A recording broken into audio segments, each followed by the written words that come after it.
नमस्ते। आप सभी का एनसीवीटी ऑनलाइन प्लेटफॉर्म पर स्वागत है। आज की क्लास हम लेके आए हैं employability skills first year module 2 संवैधानिक मूल्य नागरिकता। ये जो क्लास है एनसीवीटी के न्यू पैटर्न पर आधारित है और इस क्लास में जो 20 क्वेश्चन लेके आए हैं न्यू निमी प्रश्न बैंक के क्वेश्चन शामिल किए गए हैं। साथ ही जो पूर्व में सीबीटी परीक्षाओं में जो पूर्व में पूछे गए क्वेश्चन हैं वो भी हमने शामिल किए हैं और ये क्लास सभी आईटीआई ट्रेड के लिए कॉमन रहने वाली है। तो लीजिए आज की क्लास में क्वेश्चन नंबर 1 बात करते हैं। क्वेश्चन नंबर 1 की वैल्यूज आर मूल्य है। ऑप्शन है जो हमारे दृष्टिकोण और कार्य को प्रेरित करें, समय का पाबंद नहीं हो, बहुत कीमती हो, सभी का मूल्य समान हो। और इसका करेक्ट आंसर होगा ऑप्शन ए। जो हमारे दृष्टिकोण और कार्य को जो प्रेरित करे उसे हम मूल्य कहते हैं। क्वेश्चन नंबर 2 मूल्य और नैतिकता हमारे को अच्छा बनाने में मदद करती है। किस प्रकार से मूल्य और नैतिकता हमारे को अच्छा बनाने में मदद करती है? ऑप्शन है खेल, व्यवहार, अध्ययन, स्वास्थ्य। तो व्यवहार को अच्छा बनाने में मदद करते हैं मूल्य और नैतिकता। तो करेक्ट आंसर होगा ऑप्शन बी। आगे हम चलते हैं क्वेश्चन नंबर 3। क्वेश्चन नंबर 3 है मूल्य एक व्यक्ति का तय करते हैं। मूल्य एक व्यक्ति का तय करते हैं। ऑप्शन है चरित्र, लैपटॉप, घर, प्रणाली। तो चरित्र तय करते हैं मूल्य। ओके, तो करेक्ट आंसर होगा ऑप्शन ए।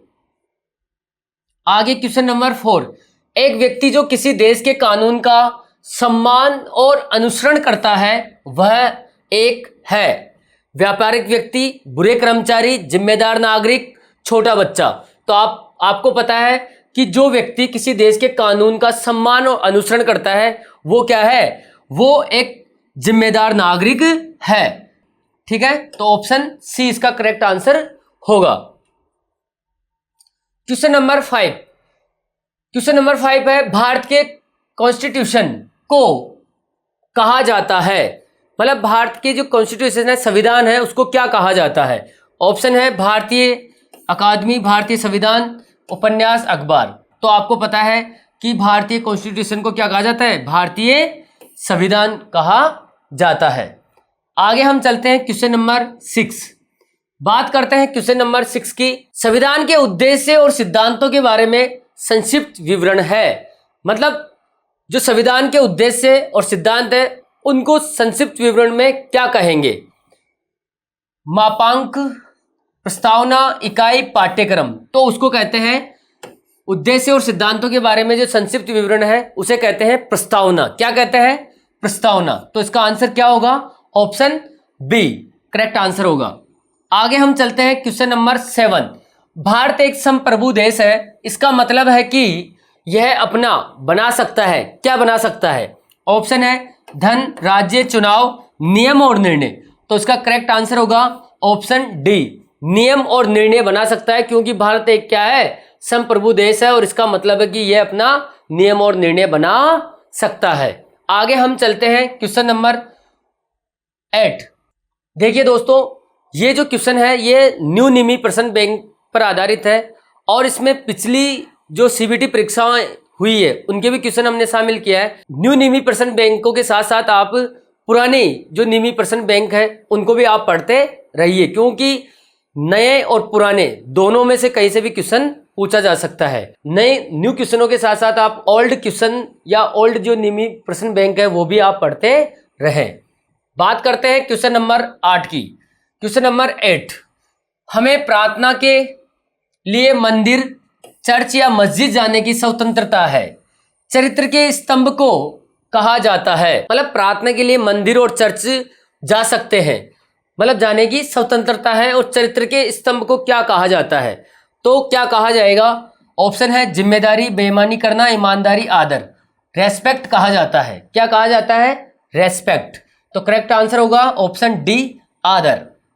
क्वेश्चन नंबर 9 जहां सभी धर्मों या किसी भी धर्म के लोगों के साथ समान रूप से व्यवहार किया जाता है उसे क्या कहते हैं? मतलब जहां सभी धर्म या फिर क्या किसी भी धर्म के लोगों के साथ समान रूप से व्यवहार किया जाए उसे हम क्या कहते हैं? धार्मिक, लोकतांत्रिक, गैर धर्मनिरपेक्ष देश, तो उसे सेकुलर कंट्री कहा जाता है। और जो हमारा जो देश है, सभी देशों में क्या कौन सा देश है? एक धर्मनिरपेक्ष देश है। यहाँ सभी धर्मों का आदर और सभी धर्मों को समान रूप से माना जाता है और सम्मान दिया जाता है। ठीक है, तो आंसर होगा धर्मनिरपेक्ष देश, ऑप्शन डी। आगे हम बात करते हैं क्वेश्चन नंबर 10। एक जैसी स्थिति वाले लोगों के साथ एक जैसा व्यवहार किया जाना है। एकता, समाज, समानता, हैसियत। एक जैसी स्थिति वाले लोगों के साथ एक जैसा व्यवहार किया जाना क्या कहलाता है? ऑप्शन है एकता, समाज, समानता, हैसियत। और इसका आंसर क्या होगा? इसका आंसर होगा समानता, इक्वलिटी। आगे हम बात करते हैं क्वेश्चन नंबर 11। क्वेश्चन नंबर 11 है जो विभिन्न प्रकार की इकाइयों से बनी होती है। क्या होता है? विविधता, एकता, समानता, समाज।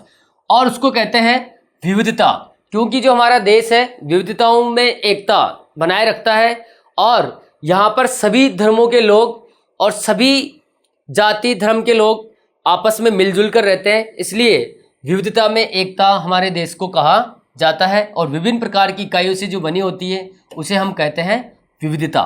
तो इसका करेक्ट आंसर होगा ऑप्शन ए। बात करते हैं क्वेश्चन नंबर 12। वैज्ञानिक हमें चेतावनी दे रहे हैं कि पृथ्वी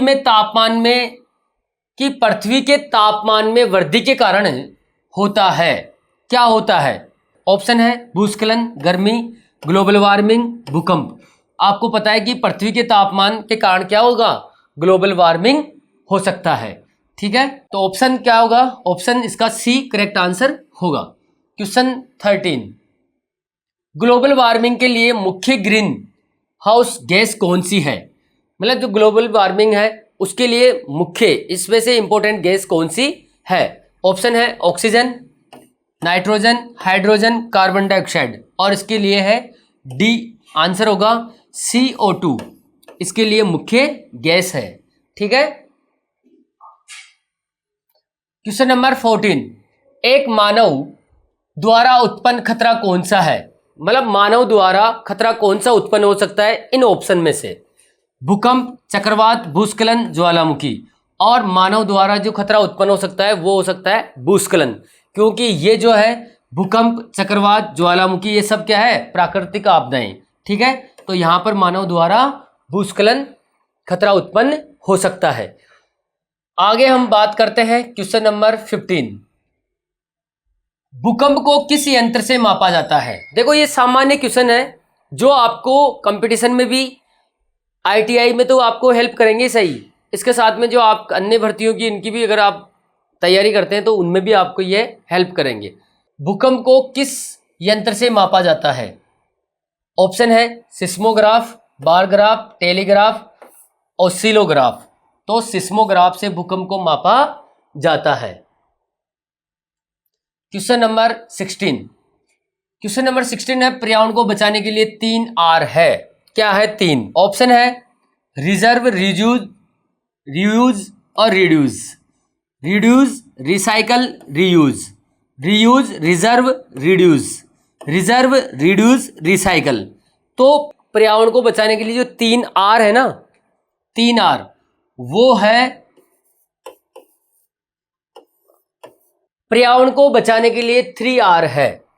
वो है रिड्यूस, रिसाइकल और रीयूज।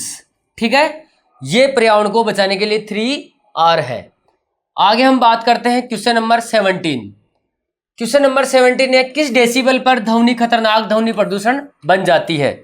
ऑप्शन है 120 या 120 से ऊपर, 80 या 80 से ऊपर, 100 या 100 से ऊपर, 30 से ऊपर। तो आपको पता होना चाहिए कि 80 डेसिबल से ऊपर जो ध्वनि होती है वो क्या बन जाती है?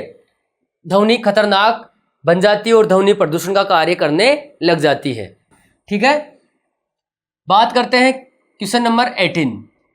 निम्नलिखित में से कौन सा एक वायु प्रदूषक है? इनमें से कौन सा वायु प्रदूषक है? ऑप्शन है carbon dioxide, oxygen, nitrogen, carbon monoxide.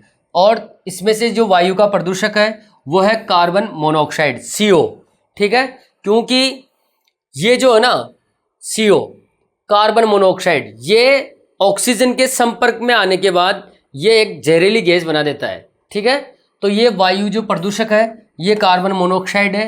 इससे जैसे कि आपने घटना सुनी होगी, जैसे कि कई सर्दियों के दिनों में कई व्यक्ति है जो बंद कमरे में अंगीठी जलाकर वो बंद कमरे में सो जाते हैं, और ये फिर क्या होता है कि जो धुआं निकलता है वो धुआं ऑक्सीजन के संपर्क में आने से एक जहरीली गैस बन जाती है और उससे व्यक्ति की मृत्यु भी हो सकती है। तो ये एक वायु प्रदूषक है। कौन सा? Carbon monoxide.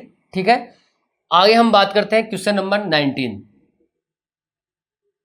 क्वेश्चन नंबर 19 है, पर्यावरण के संबंध में जीवित चीजों के अध्ययन को कहा जाता है। ऑप्शन है एक्लॉग, अर्थशास्त्र, पारिस्थितिकी तंत्र, पारिस्थितिकी।